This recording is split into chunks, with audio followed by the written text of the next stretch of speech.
Did you know? Innistrad is considered one of Magic's greatest sets, from its success in Draft, to its impact on constructed formats, and even its influence on top-down design. Innistrad has been beloved since its release in September 2011.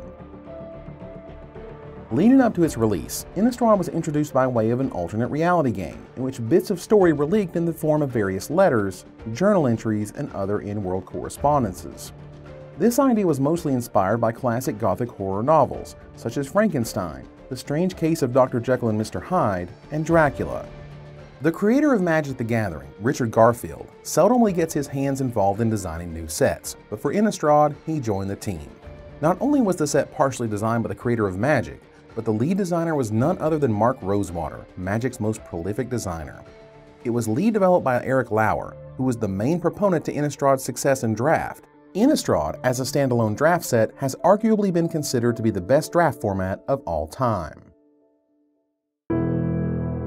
As a set primarily focused around horror and its many tropes, Innistrad's art direction followed a more traditional style. Romanticism, historical reference to the 1700s, and Gothic horror themes were teeming throughout the entire set. Not only did the set follow a more traditional style, but their perspective was also different. In the article Creating the Art of Innistrad, art director Jeremy Jarvis said, "This set should feel like a horror movie you are actually in. It's you that walks around the corner and sees a vampire pounce on your neighbor. It's you that pulls back the curtain and sees something terrible outside the window. We were flies on the walls watching things unfold, but not so in Innistrad." The majority of cards depicted art in a first-person point of view. A good example of this is Village Cannibals, where it's you on the dinner menu. This was subtle, but well received as the style was very different from any prior set and made the horror theme even more on point. The art wasn't completely flawless, however.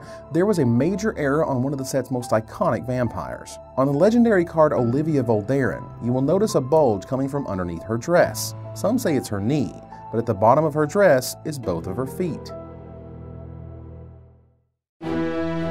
The returning mechanic for Innistrad was Flashback, a powerful and popular mechanic originally introduced in Odyssey. The set features 29 cards with the mechanic, just one short of the 30 found in the Odyssey set. Innistrad introduced the enemy color check lands. This 5-card cycle of dual lands got their name from their enter the battlefield requirement. It checks if the player controls a land with a basic land type that corresponds to either color the land can produce. If this condition is not met, they enter the battlefield tapped. Until Pro Tour Dark Ascension, Pro Tours were not named for their corresponding set. In Philadelphia in September 2011, the first modern Pro Tour coincided with Innistrad's preview period. At that event, they previewed one of the most iconic cards of the set, Snapcaster Mage. The last invitational card ever made, featuring the likeness of Tiago Chan.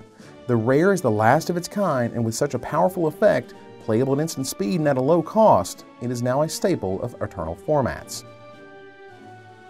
Another incredibly powerful card from the set is Liliana of the Veil. The second iteration of Liliana Vess, she quickly became recognized as one of the most powerful planeswalkers ever made. Liliana of the Veil has seen constant play in Modern and Legacy since her debut, with no signs of slowing down. Innistrad featured a tribal theme based on its horror roots. The 5 tribes were spirits, humans, werewolves, vampires, and zombies. Innistrad was not as tribal-centered as Lorwynblock, but there were plenty of lords and effects that benefited from having one of the 5 major creature types in your deck.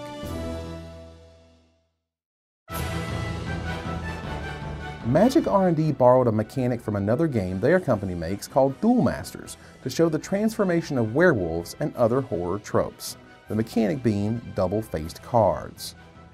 Before Innistrad was released, the public deemed the new mechanic a game killer. In Mark Rosewater's famous article 20 Things That Were Going to Kill Magic, he said they, being double-faced cards, required sleeves or a checklist card. They messed up draft. They made players have to de-sleeve and then flip them over. Every flaw was pointed out time and time again. Despite that, though, they went on to be the highest-ranked mechanical component in Innistrad and Dark Ascension. There was even a large outcry when the last set in the block, Avacyn Restored, didn't have any. Not only was the double-face mechanic used on werewolves, it featured other cards that represented several classic horror tropes, like the Fly, Jekyll and Hyde, and Frankenstein's monster. The third iteration of Garruk was the first Planeswalker to not only feature 5 loyalty abilities, but was also the first double-faced Planeswalker. Garruk Relentless on the front side and Garruk the Veil Cursed on the back side, he wasn't the first choice to be featured this way. Initially, lead designer Mark Rosewater wanted the double-faced Planeswalker to be a werewolf, but several members on the team pointed out that there was already a Planeswalker going through a transformation of sorts. This Planeswalker was Garruk, and so the double-faced version of him was born.